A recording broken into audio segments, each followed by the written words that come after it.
Dans cette période de confinement, nous ne pouvons malheureusement pas être auprès de vous. Nous avons donc décidé de vous proposer cette petite vidéo.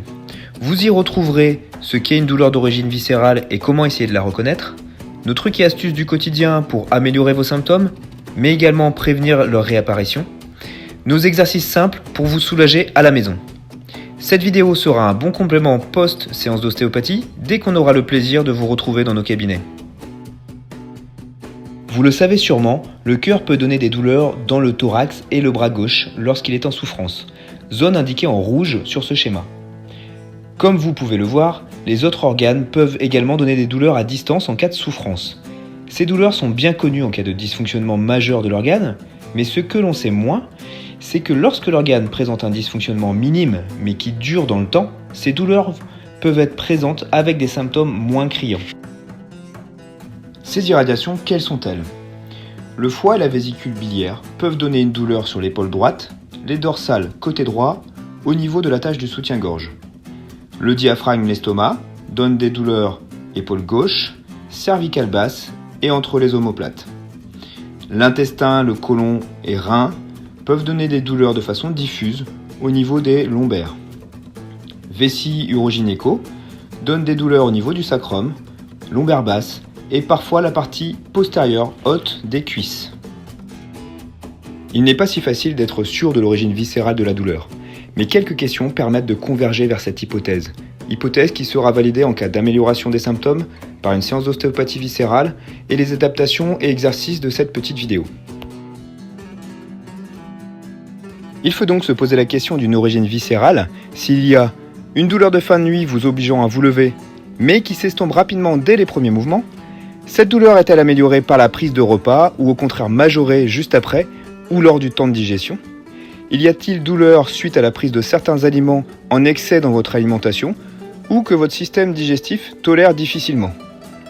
Enfin, comme dit précédemment, y a-t-il amélioration grâce aux adaptations et exercices de cette vidéo ? Nous allons maintenant voir comment mettre en place des adaptations simples au quotidien. Mettez du vert dans votre assiette et de la couleur en général. Prenez des produits frais et de saison et cuisinez.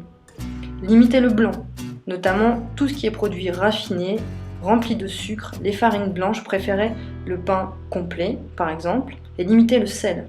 Buvez de l'eau bien entendu, au moins 1,5 litre d'eau par jour, voire plus en cas d'activité physique. Par ailleurs, d'autres éléments auxquels vous faudra faire attention, le mode de cuisson. Préférez des cuissons à la vapeur, à des températures basses ou des viandes saisies. Utilisez l'huile d'olive. Limitez les aliments acides. Produits d'origine animale, alcool, café. Évitez les tomates, les oranges. Par contre, augmentez les produits type pommes, poires, légumes verts et aliments complets, c'est-à-dire les aliments basiques. Enfin, simplement, mâchez. C'est essentiel. C'est le début de la digestion. Votre repas doit durer 20 minutes et être plaisant. Marchez au minimum 20 minutes. Essayez de faire du sport 2 à 3 fois par semaine.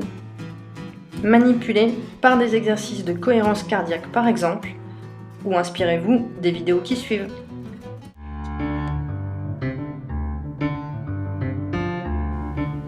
De nombreux viscères s'y attachent, ce qui fait du diaphragme le premier moteur du système digestif. Pour le relâcher, vous allez contacter le grille costal main à plat, puis chercher en dessous des côtes avec le bout des doigts. Vous accompagnez sur l'inspiration, puis retenez le diaphragme vers le haut au moment de l'expiration.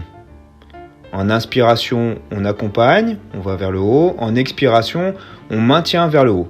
Ainsi, vous lui redonnerez de la course musculaire. À réaliser 2 ou 3 fois. Vous pouvez également le réaliser assis ou debout.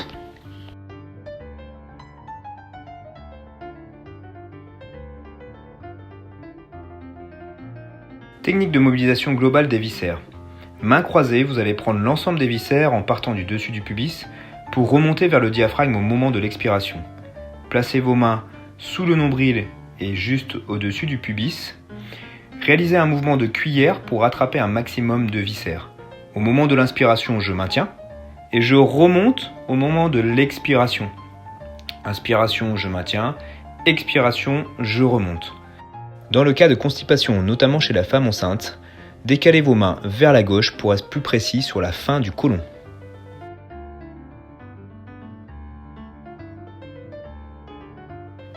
On va partir du nombril et effectuer des cercles de plus en plus grands dans le sens horaire, sens de circulation du transit. On part du nombril et on termine dans le bassin à gauche. Je vous conseille d'utiliser une prise index majeur avec un appui doux et superficiel. Respectez un rythme lent, ressenti comme agréable. Technique très intéressante dans le cas de constipation du nourrisson et de l'enfant, mais aussi pour nous autres adultes en mode automassage.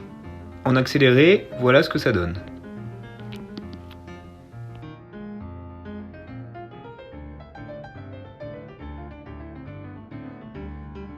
Des conseils supplémentaires, n'hésitez pas à vous rapprocher d'un kinésithérapeute formé aux techniques hypopressives. En effet, celles-ci vous permettront de renforcer votre caisson abdominal et votre muscle transverse de façon à améliorer vos gaines viscérales et votre péristatisme intestinal.